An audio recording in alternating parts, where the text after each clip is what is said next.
Hello, ladies and gentlemen, boys and girls, people of all ages, and sickos that put butter on the outside of their toast.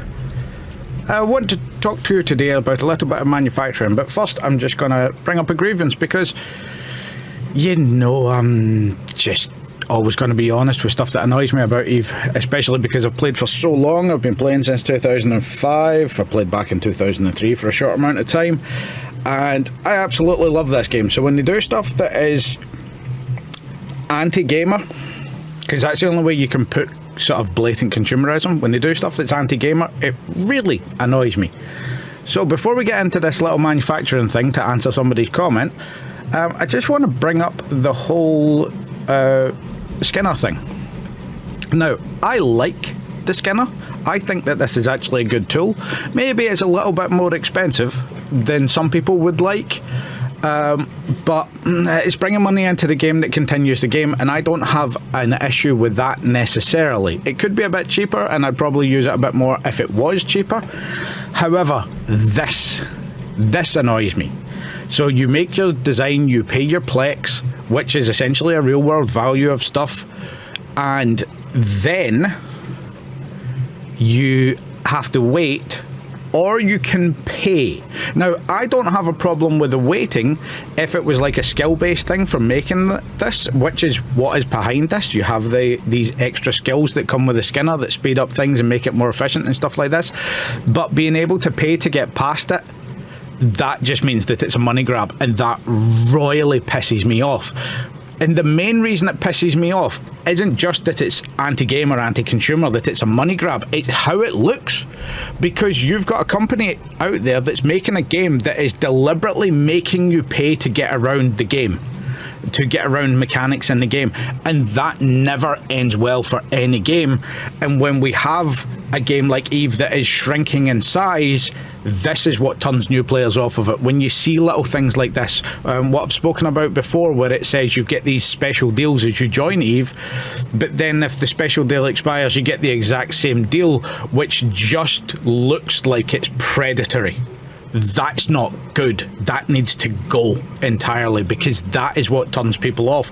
And that happens on the very first day with that introductory offer. You can subscribe to Eve and you'll get a reduction for your first month. You only have several hours or however long it is to get this deal, and then when that expires, you immediately get the same deal again. I've recently done another account. I've mentioned this previously when I started up an account a couple of months back, but now I've done this again with another account. I was going through with a friend of mine, and the exact same thing was popping up, and when it expired, the exact same deal popped up again, but this time with a month's time limit instead of a day's. So that still exists, which just looks awful, because the first thing that they said is, this is a money grab. And I was like, yeah, unfortunately it is. You can work around it, but it's that annoying. And you could just see the bitter taste in his mouth when he was looking at it. And I was like, yeah, I know. And I'm actually kind of embarrassed sort of showing this to somebody else. So that I'm actually going to resubmit my channel for the whole Eve thing, but the reason that I'm doing it is to put this video in front of somebody, because that is bad. That is really bad. And every company that does it gets this awful reputation. And if you're a company like EA that's raking in billions, they just don't give a shit about their reputation. But when you're a company like CCP that has this kind of community around about you, you need to address that. You need to make sure that's not going on, because it's short-term gain. You will sort of bleed some whales dry for some money, but you will put off the vast majority of players, as opposed to having this nice community around about you that works with the developers, that does have monetary pathways to get money into the game without relying on whales to actually to scam, essentially. Because that's what you're doing. You're putting this thing in, which, by the way, this is, in my opinion, this is going to be like the next big lawsuit that comes out. Not for CCP, I am talking for social media, for all of that stuff, because these little addictive hooks are particularly bad for people with ADHD, which now is being more understood and is a more sort of recognised disability. For those of you that are watching that don't know what it is, or just think it's lazy person disease, ADHD is essentially an entirely different wiring of somebody's brain. A person with ADHD has different, the way that serotonin and dopamine works in their head is entirely different. So for instance, when you jam a whole load of caffeine into a normal person, they get really jittery. When you put that same level of stimulants into an ADHD person, they actually calm down, which is why you see people drinking energy drinks at night before going to bed. It's an ADHD thing. It calms you, so you get this little tachycardic sleep as opposed to having all of the stresses run around in your mind. And it's why the medication for ADHD is actually stimulants, because you take, say for instance, 60, 80 milligrams of Ritalin and jam them into a normal human being, they're going to be awake for 3 days. But if you do that to somebody with ADHD, you calm them down, and it sort of brings that level down, and there is no studies to support this next thing I'm saying, because I've looked and checked, there is only one little study that references it. But in my opinion, this is why a lot of antidepressants don't work as well with people with ADHD. Again, if you're listening to this, consult your doctor and all that stuff.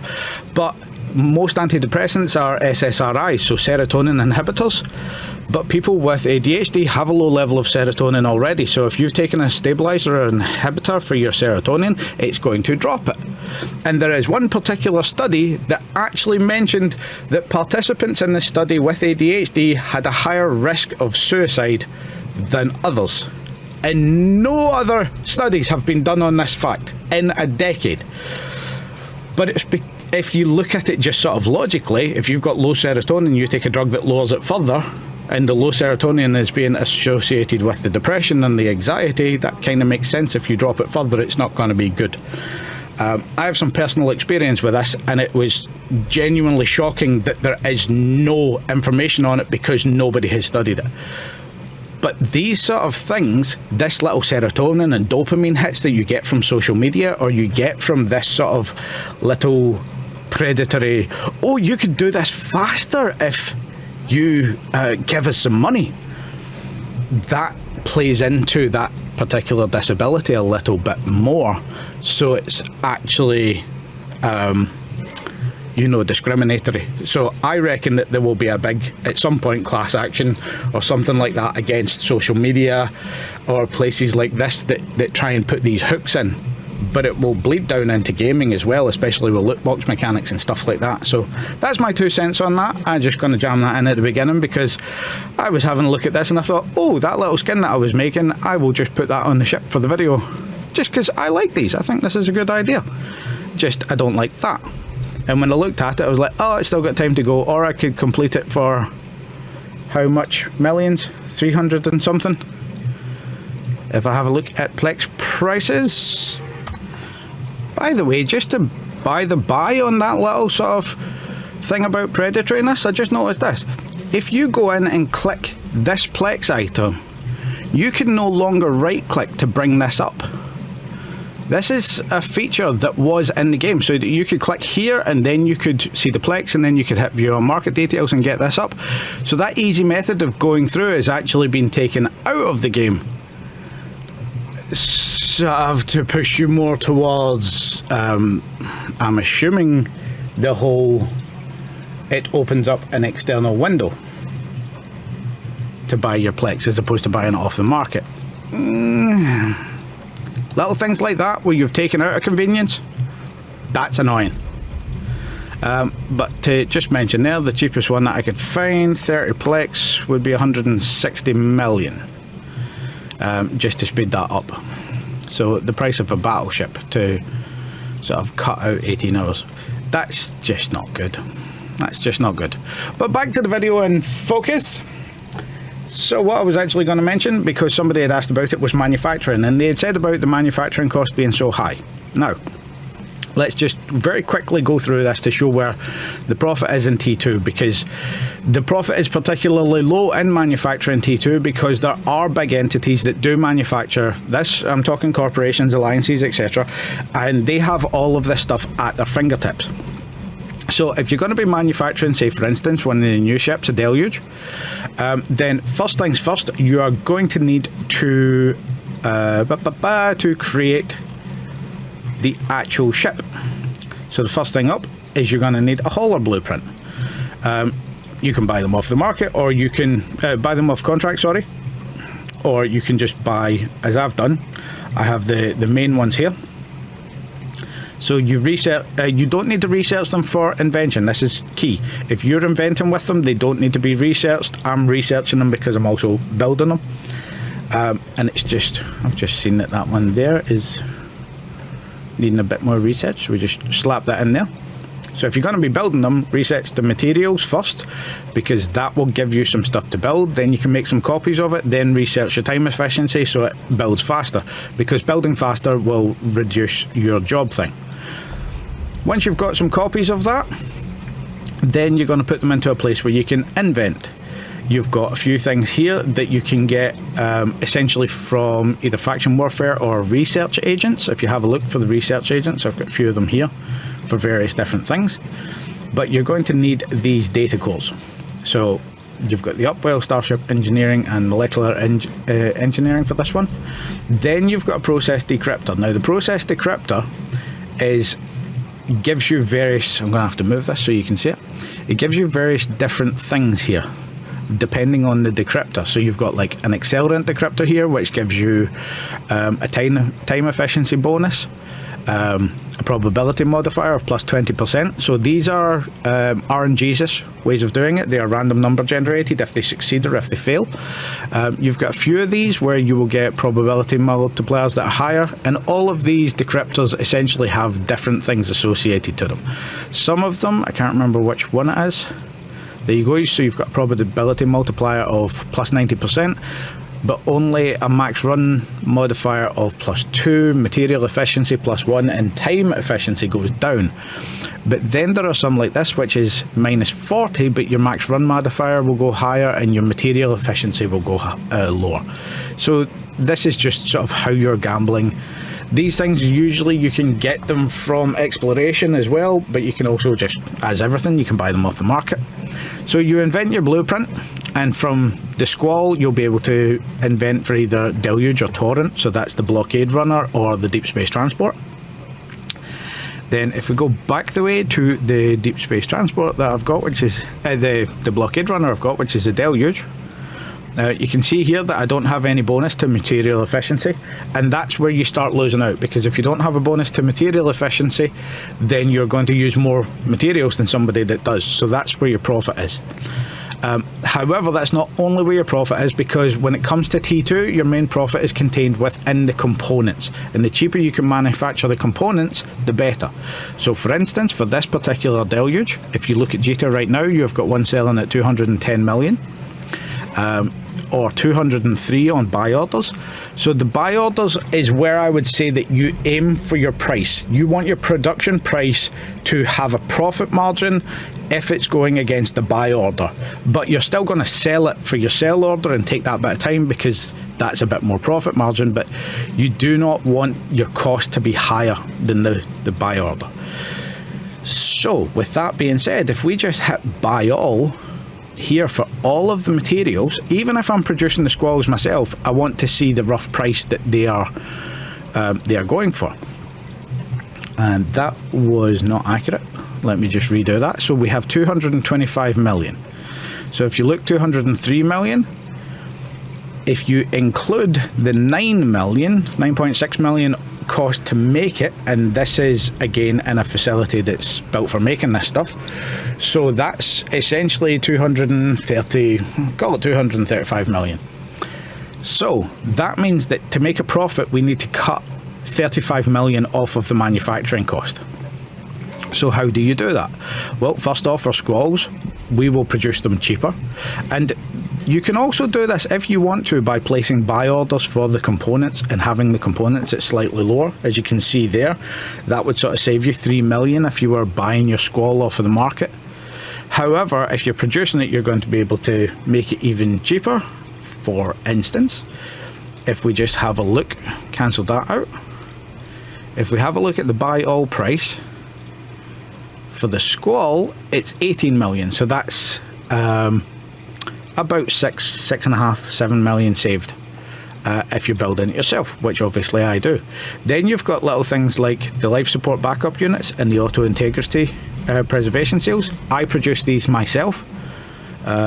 Speaking of that, I'm actually just gonna throw some in just while I'm thinking about this. But this is where you will also save a little bit of money, because if you are doing the PI and you're doing the reactions to get these things, I'll just show them when I can. It's somewhere here. I've entirely forgotten the thing. There we go. Life support backup units. Oh, I've left the carbon fibre in the ship. So we have carbon fibre, which is a reaction, and then we have two things from PI. Now, I produce both of these PI things on separate planets.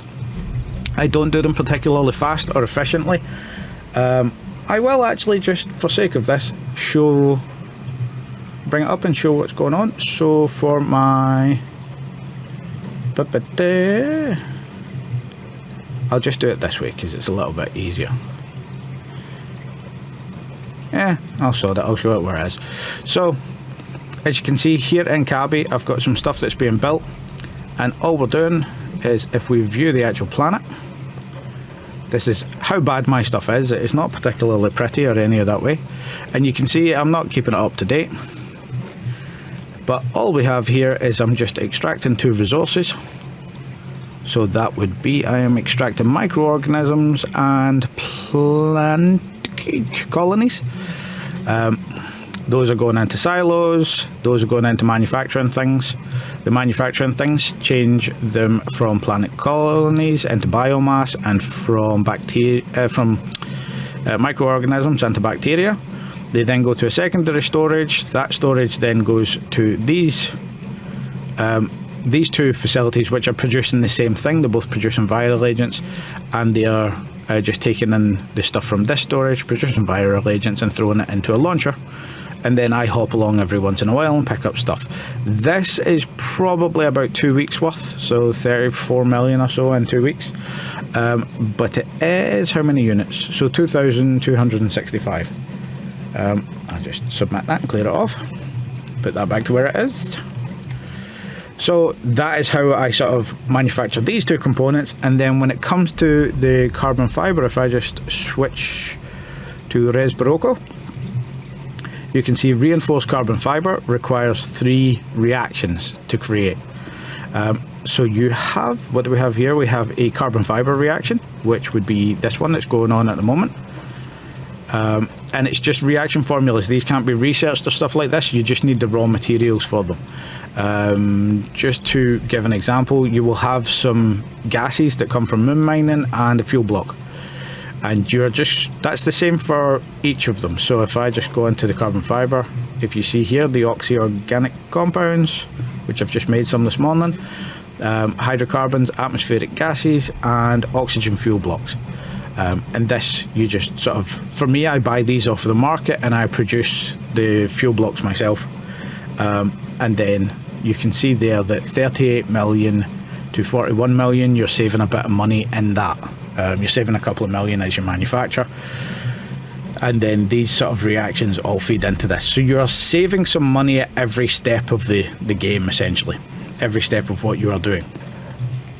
So if we go back to Erlin and have a look at, I'm just going to do this to bring it back up. So if we go back to the blockade runner, bring up the deluge and go back to our, I'm looking for construction components. So here you can see we have, so for instance, a fission reactor. We need 38 fission reactors at a cost of 7 million. So if I have a fission reactor blueprint and I want to get 38 of them, that'll cost me 7.44 million, roughly. Remember that these prices that are shown in the total estimate price are not entirely accurate. Because of fluctuations in the market and things like this, and especially when new products are coming out, like the new ships, these will be very volatile and you have to keep an eye on exactly what you're sort of ordering. But I want 38 fission reactors, so instead of buying them off of the market, 38 of these would set me back 5.6 million, whereas it says 7.4 there, so that's a good example of what's different. But if I buy the actual components for them, so I'll just cancel that off, 4.7, so I'll save 1 million, so 4.57 plus the 161 to manufacture. So if I buy these particular components, and all I'm going to do here is throw open my item hanger, throw it to the side. The reason I'm doing this is just because I'm going to transfer these to a ship afterwards. So I've bought that stuff, and because I've had the item hanger open, it's thrown it all down to the bottom. So it is easier for me to grab all of this stuff and throw it into the hanger of the ship. So that's the stuff for the fission reactors, and if you just hit the back button is what I use, it just jumps back the way. You can then go along and have a look at particular things. So the next one up is hyperconductive, and if we go down here we have the hyperconductive gravimetric sensors. Hit the back button again, I needed 90, I have 90 already sort of queued there. If we look at the market details, to buy 90 it would cost me 2.5 million plus 92,000. So if we buy the components it would cost me 1.8 million, so I'm saving a little bit of money there. So every time you do this you're adding a little bit of time to what you're doing, but you're saving the money on the manufacture. And this is where you're doing it, because between those two I've just saved sort of 3 million. And the bigger ones there, if we have a look at these, so the electromechanical processors, I need 1,188. So if I view market details for these, 1188, we have 118 million. But if I electromechanical processors 1188 buy all plus 8.9 million, so that's 86 million plus 8.9 million, so call it 95 million. So that's where 95, 105, so I've saved sort of 22, 23 million there. So this is where your profit margin is sort of hidden in the actual material. So if you're building these particular materials, even if you're just taking these off of the market, this is where your profit is, and this is how you sort of get around this. Now, I do this personally just as a hobby. It's not something that makes money for Eve in any way, because of the sort of way I'm doing it, the limited manufacturing slots. I only have the one main character that I use for this, and I'm just building for myself essentially. Some of the stuff I'll sell on the market, but the reason I'm building a deluge is because I actually use them for grabbing PI stuff. They're particularly good for that because the infrastructure hold is geared towards the PI stuff, so you can take the raw materials. However, you can't take your reaction materials. So for instance, if I've made these mechanical processors, or I have made the carbon fiber from the raw reactions, I can't transfer those things. But that's where you get a bit of an advantage, because of the fact that they also have standard cargo holds, so you can move some stuff around, and that's why I'm sort of using the deluge for these things, and why I'm building a few of them. Now for this particular thing I don't actually need those, so it's just a case of having a look. Now if you're doing it like I'm doing, where you're just building for yourself and you're not engineering for a profit and you don't mind losing too much, then you could just buy most of the stuff. But as you can see here, I've got a stack of these just because I managed to get them on buy orders, and I got a lot of the materials very cheap. I wasn't buying them in Jita, I was buying them somewhere else, and they sold out really fast, so I made a higher profit margin on those, which is why I have a sort of backlog of these two things instead of anything else that I need. And then I sort of manufacture the Starship tech just because I've had the blueprint for years, and ironically, because I don't do much of this, I don't make any construction blocks. I used to, but I just don't make any of them nowadays, so that's something that I have to buy. So that's where your sort of profit is hidden within these things. So if you are looking for manufacturing tech too, then that's how you get around it. That's the sort of best way of doing it.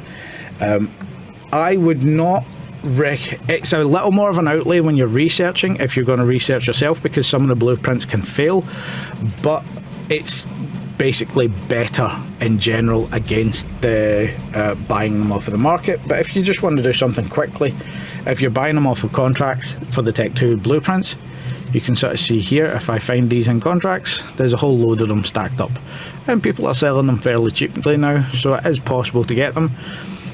When you're having a look at them, just have a look at, as you can sort of see there, as it's highlighted up, it says copy, how many runs, and then it's got your material efficiency and your time efficiency.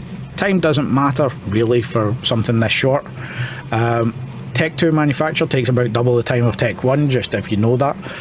If you're manufacturing Tech 1 already and you want to look into this.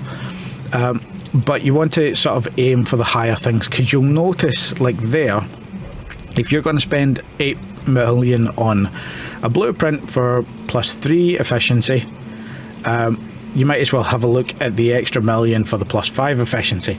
And when you're doing this, a little thing to note, if you're having a look at these, you can open a contract, then drag this and see sort of your rough costing, what it's going to take. As you can sort of see there, this particular blueprint works out a little bit, was that a little bit better than I had?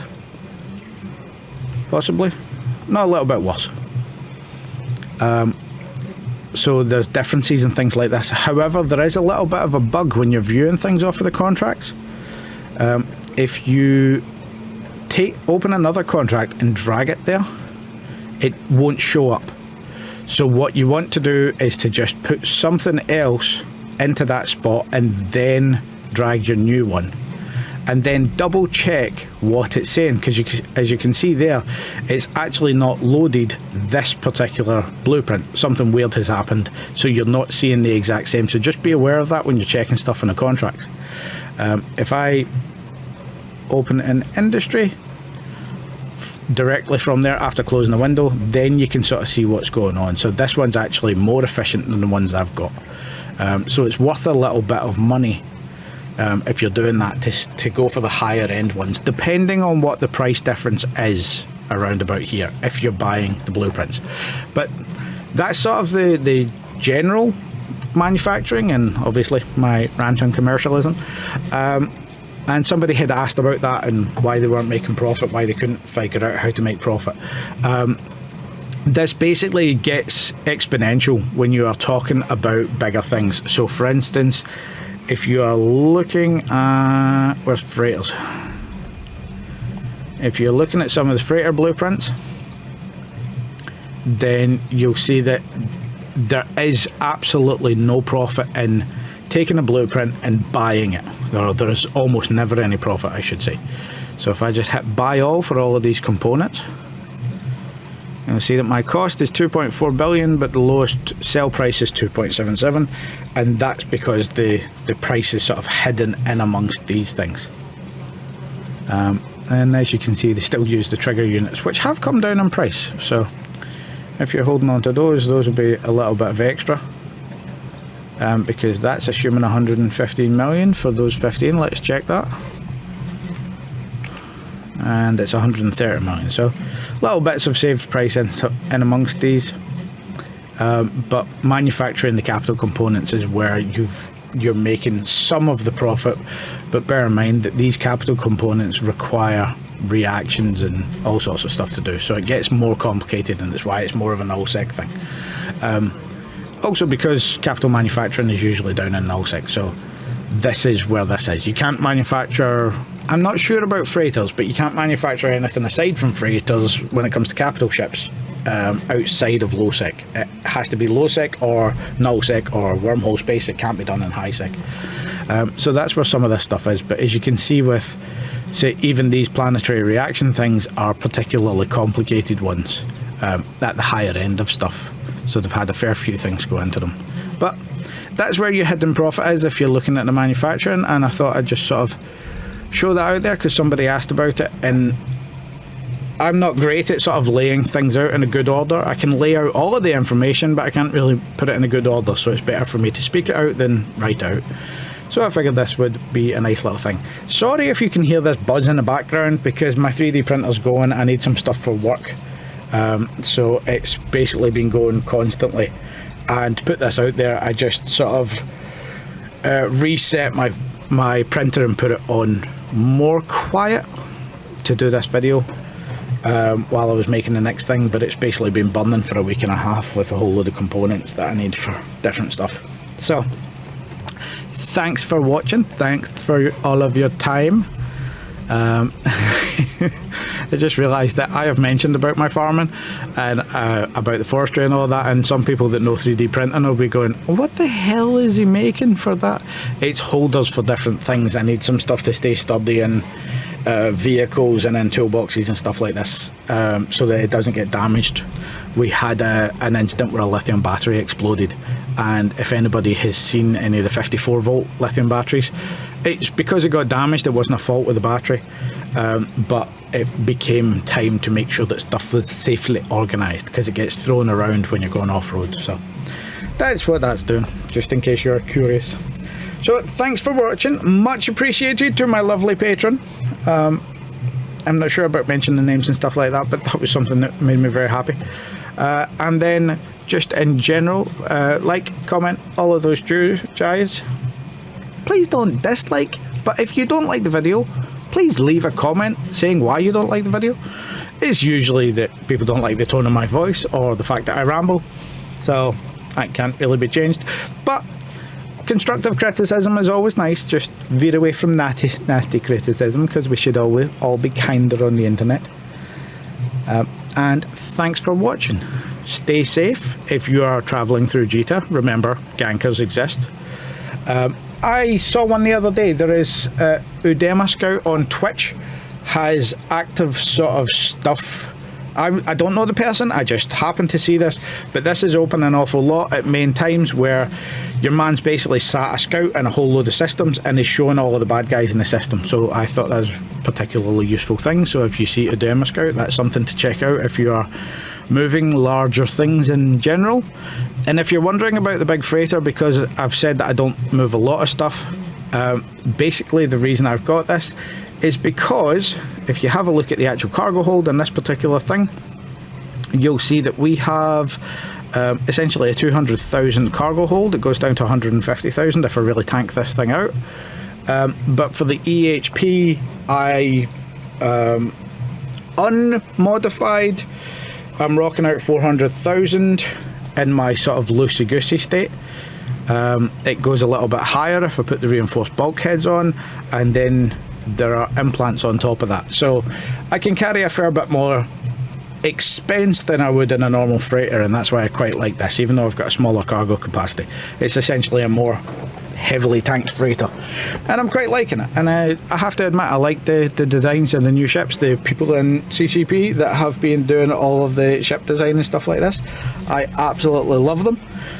As usual, please give me the haulers that I would request, because the Triglavian hauler exists physically in the game. Like the actual design for it exists. You can see it in Triglavian space.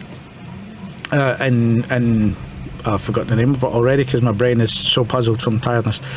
But the Triglavian hauler exists. However, the one that I have been ranting about since time immemorial, and I know that the old Jovian ships are no longer in the game, but I always wanted a Jovian hauler because I saw one at one point in the very early days. It was this weird sort of disc thing with all of the black sort of Jovian stylings, and I wanted that.